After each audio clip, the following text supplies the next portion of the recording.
సందర్భంగా సామాజిక సమానత్వం కోసం, అణగారిన వర్గాల కోసం పోరాటాలు చేసిన డాక్టర్ బాబాసాహెబ్ అంబేద్కర్ గారి 66వ వర్ధంతికి చేసినటువంటి ప్రతి ఒక్కరికి పేరు పేరున ఉద్యమ నమస్కారాలు తెలియజేస్తున్నాము.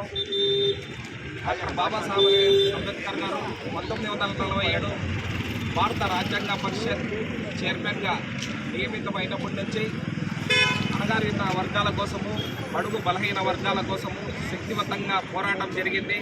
సమాజంలో అస్పృశ్యత, చాతుర్వర్ణ వ్యవస్థ ఎక్కువగా ఉండడం, వాటిపైన పోరాటం చేసి దళిత వర్గాన్ని విద్యాపరంగా చైతన్యం చేసి ముందుకు సాగించడంలో శక్తివంచన లేకుండా ఆయన జీవితాన్ని బలంగా పెట్టి పోరాటాలు చేయడం జరిగింది. ముఖ్యంగా ఆయన యొక్క ఆశయాలలో మహిళలు అభివృద్ధి చెందాలని, అలాగే ముఖ్యంగా మన పారిశుద్ధ కార్మికులైతేనేమి కార్మిక వ్యవస్థ ఆ కాలంలో 12 గంటలు 14 గంటలు ఉండేదాన్ని 8 గంటలు చేసిన గొప్ప మహానుభావుడు అంటే డాక్టర్ బిఆర్ అంబేద్కర్ గారే అని, కార్మిక చట్టాలను నిర్మించడంలో కూడా కీలక పాత్ర పోషించాడని నేను ఈ సందర్భంగా తెలియజేస్తున్నాను. అలాగే 1932 ముందు ఓటు హక్కు ధనవంతులకు, పెత్తందారులకు, విద్యావంతులుగా ఉండేది. నా జాతి ముందుకు పోవాలంటే ఈ 20 సంవత్సరాల నిండిన ప్రతి ఒక్కరికి కులము, మతము, వర్ణము, లింగము భేదాలు లేకపోకుండా ప్రతి ఒక్కరికి ఓటు హక్కుతోనే నా జాతి ముందుకు పోతుందని, ప్రతి ఒక్కరికి ఓటు హక్కు కల్పించిన గొప్ప మహానుభావుడు ఎవరంటే డాక్టర్ బిఆర్ అంబేద్కర్ గారని. ఆ ఓటు హక్కును సద్వినియోగం చేసుకొని మన జాతిని ముందరికి తీసుకొని పోవడంలో మనపైనే బాధ్యత ఉందని నేను ఈ సందర్భంగా తెలియజేస్తున్నాను. అలాగే ఆ రోజు అంబేద్కర్ గారు రిజర్వేషన్ల కోసం పోరాటం చేసినప్పుడు ప్రతికూల శక్తులు ఆ రిజర్వేషన్ల అడ్డుకట్ట వేయడంలో చాలా అనేకమైన పోరాటాలు చేయడం జరిగింది. అంతిమంగా రిజర్వేషన్లు సాధించడంలో డాక్టర్ బిఆర్ అంబేద్కర్ గారు విజయం సాధించారు. అలాగే మానశ్రీ మందకృష్ణ మాదిగన్న గారు కూడా మాదిగలు 58 ఉపకులాలకు న్యాయం జరగాలని 30 సంవత్సరాల నుంచి సుదీర్ఘ పోరాటం చేయడం జరిగింది.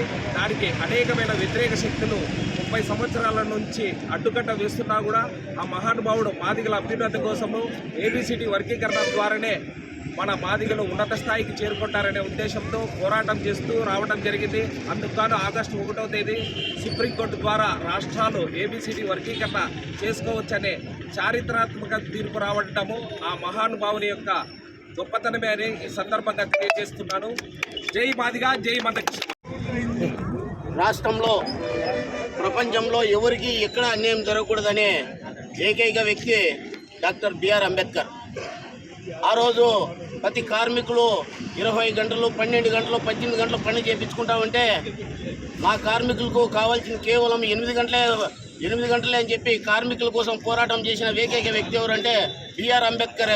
ఆ రోజు బ్రిటిష్ కాలంలో పరిపాలన చాలా కఠినమైన రోజుల్లో కూడా ముందుకు నిలబడి నా దళిత జాతులు ముందు ఉండాలని చెప్పి పోరాడిన వ్యక్తి ఒక బిఆర్ అంబేద్కరే. అంబేద్కర్ గారు ఆ రోజు అన్నీ చెప్పాడు, కానీ పరిపాలనలో లోపం ఉంది, అధికారుల్లో లోపం ఉంది. ఇక్కడ అధికారులు అనేక విధాలుగా బడుగు బలహీన వర్గాలను అణగదొక్కుతున్నారు.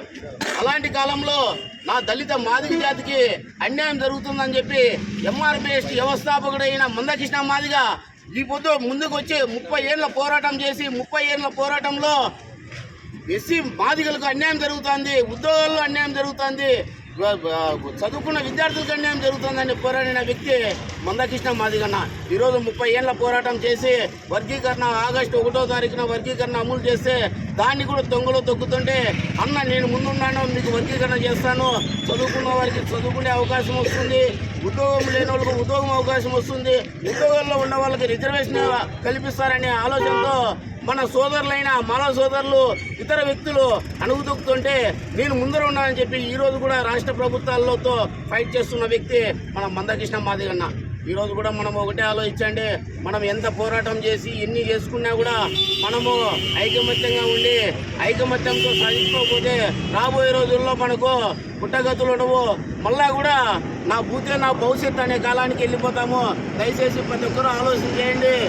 ప్రతి ఒక్కరూ మన మాదిగ బిడ్డలందరూ అంబేద్కర్ రాసిన పొద్దు రాజ్యాంగాన్ని దొంగలో దొక్కాలని ఎంతోమంది ఎన్నో ఆలోచనతో చేస్తున్నారు, ప్రపంచ మేధావులు కూడా చేస్తున్నారు.